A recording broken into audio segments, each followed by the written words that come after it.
Hello, everybody, and welcome to another episode. And today's being a little bit more special than our normal exposition episode.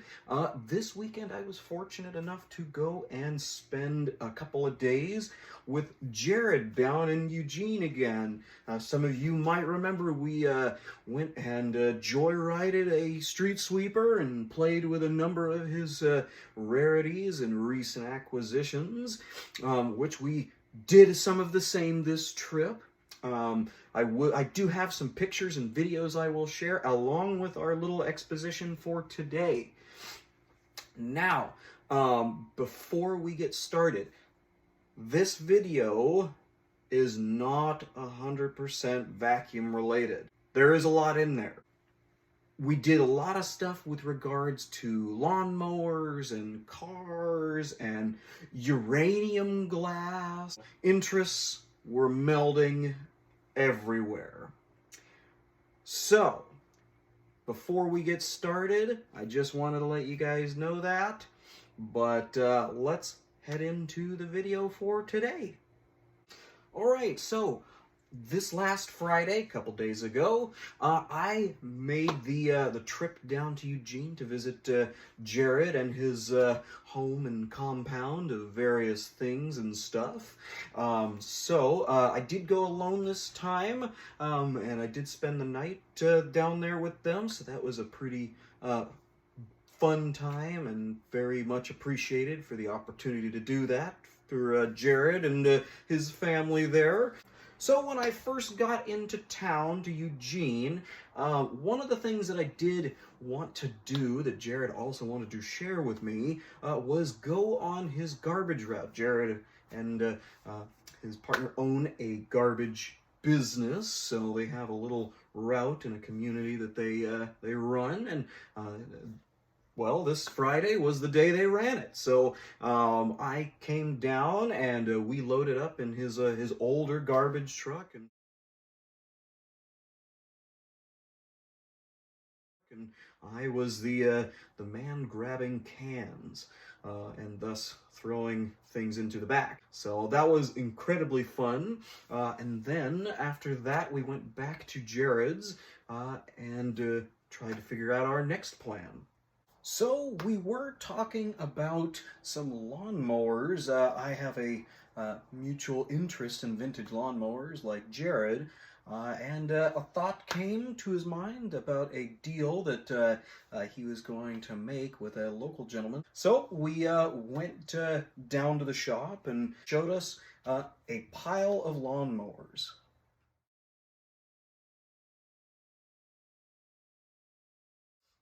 Now in this pile, we saw a lot of really cool things. We saw things like vintage lawn boys, vintage Jacobsons,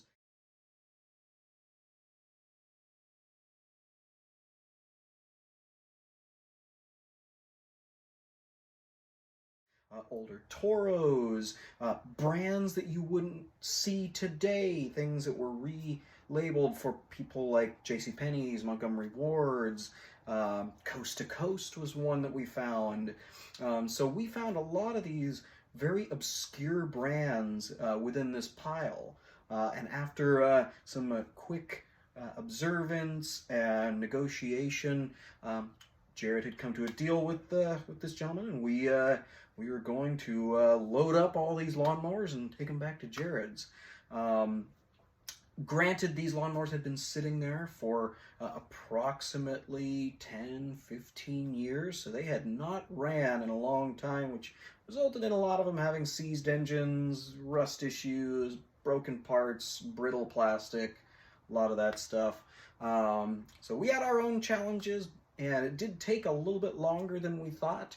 About 4 trips with a truck and a trailer, but it was such a blast to go through it, and the gentleman became a really good friend of Jared's now, so another really good contact in the book. Really cool to see things like that happen, as well as we were able to clear out some very valuable space in this gentleman's yard. And here's a picture of what it looked like after we got it done.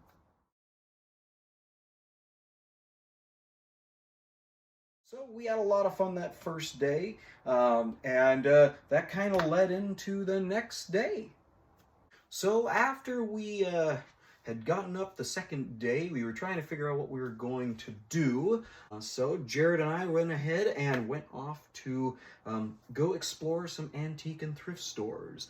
Now Jared and I not only share an interest in vintage lawnmowers and vacuum cleaners, but we do have our antiques that we like as well. So we decided to go to a little local antique store in town, and we were able to indulge in another one of my interests that I've been getting more into lately, and that being uranium glass.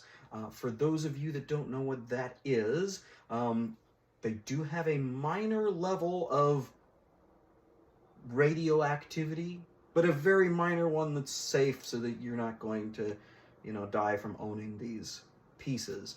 Uranium glass came out in around the 60s time frame, where they did use some bits of uranium to establish or find a color, so that when you're under a black light, they do glow. Popular colors were, the most popular being green. There was also blues, pinks, browns, yellows. All of those other colors I had no idea existed until this past weekend, so I do appreciate that. Jared even gifted me with this. This is actually a piece of uranium glass. This is a plate, obviously, and it is portioned out, as you can kind of see there. Very, very cool. It does light up under black light. We will do a video on some uranium glass maybe in the future, if you guys want to see that. I do want to make that a display in my future museum someday. But Jared and his partner also found a lot of cool pieces, and I'll show the one antique store that we found a lot of really cool stuff, including a little mixer that was attached to a uranium glass measuring cup, as well as a cookie jar. Never seen something that big, but here's that their display case.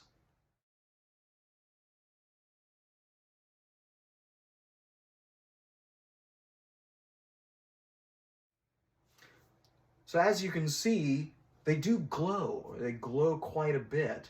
So under blacklight, they're just the coolest thing. They're a display that I look forward to make. So I'm going to keep looking for my pieces themselves.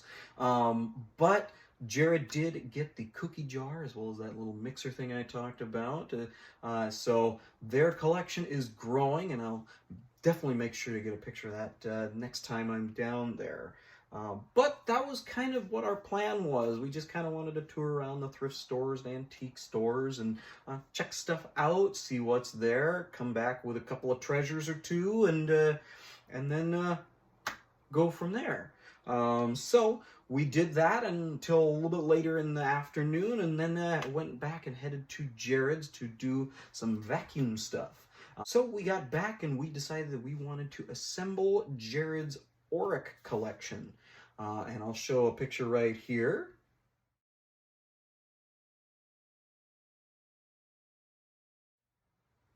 These are all early Aurics that would have come out in the 60s and 70s time frame.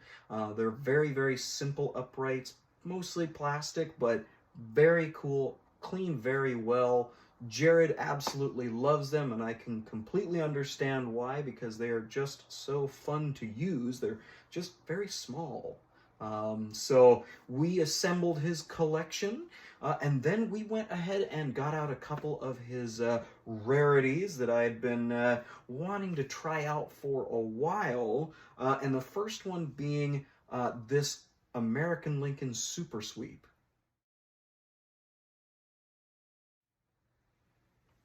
Now this machine is a really cool, and I have one in my collection. We actually talked about one when we were there last time. It was kind of a teal, turquoise, and white color. This one was his his latest one that he found recently at a thrift store as well, which is quite interesting because you don't normally see them out in the wild. So kudos to Jared on that find. It runs really well. As you can see, I did do a run demo on it.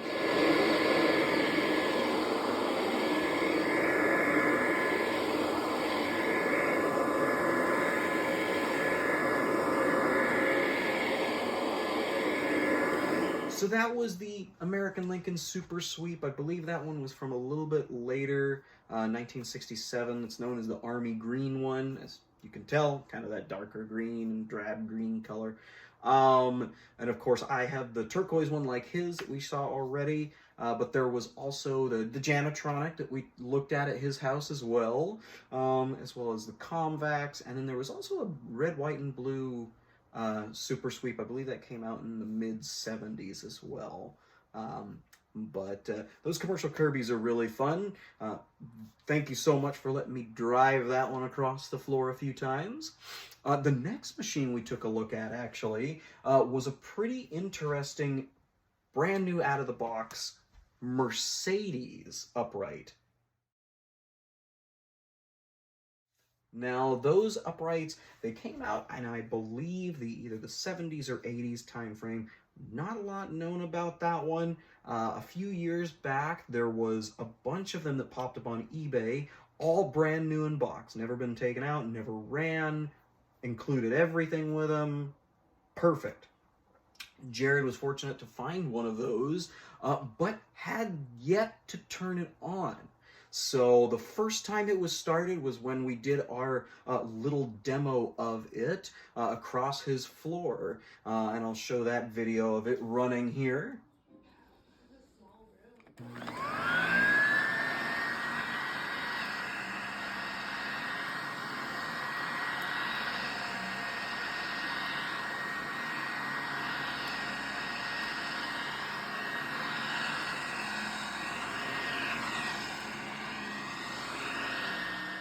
As you can see, it's kind of different. It is a German-made machine. I have not seen one prior to it, as well as the eBay auctions that happened a while ago. But they're very interesting, very skinny little handle, but they groom the carpet very well, and they're not overly loud. So really cool machine, really amazing opportunity to get that one and run it for the very first time. So thanks again, Jared, for that opportunity. And I hope that you have a lot more fun with it, and I'm going to definitely want to try it out next time I am there. But that leads us into our vacuum exposition for today. I realized that there was a lot that we've discussed already, but I did want to go over one more machine that's actually pretty special. So let's get into that.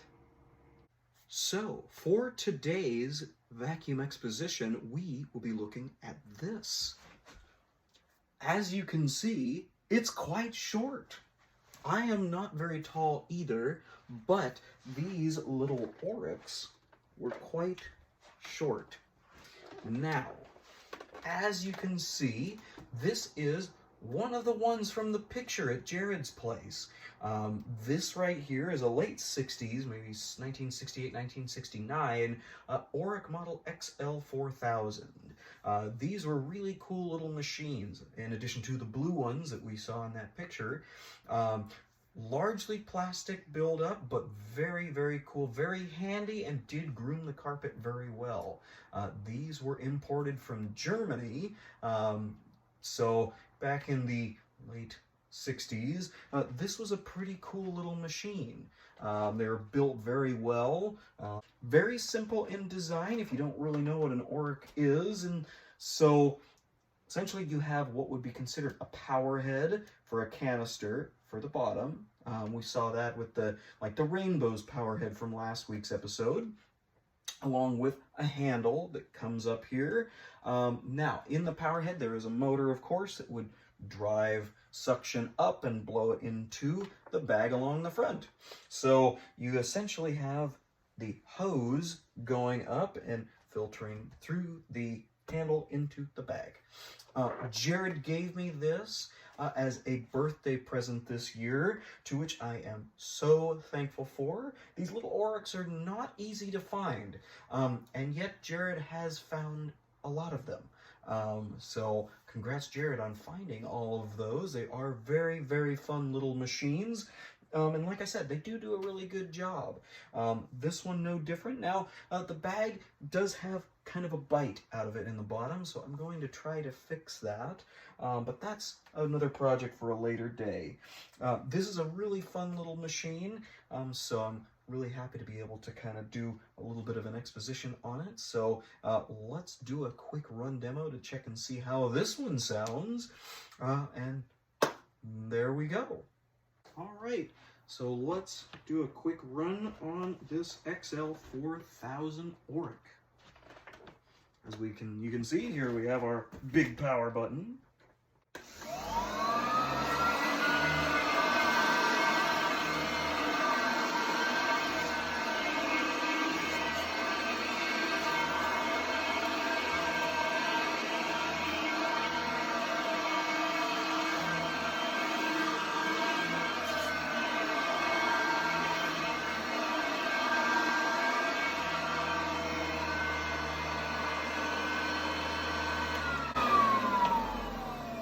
Does very well on the carpets. I do admit I love using these little machines. For those that are curious, here is the bottom, just that little brush roll right here and a couple of wheels. So really cool little machine.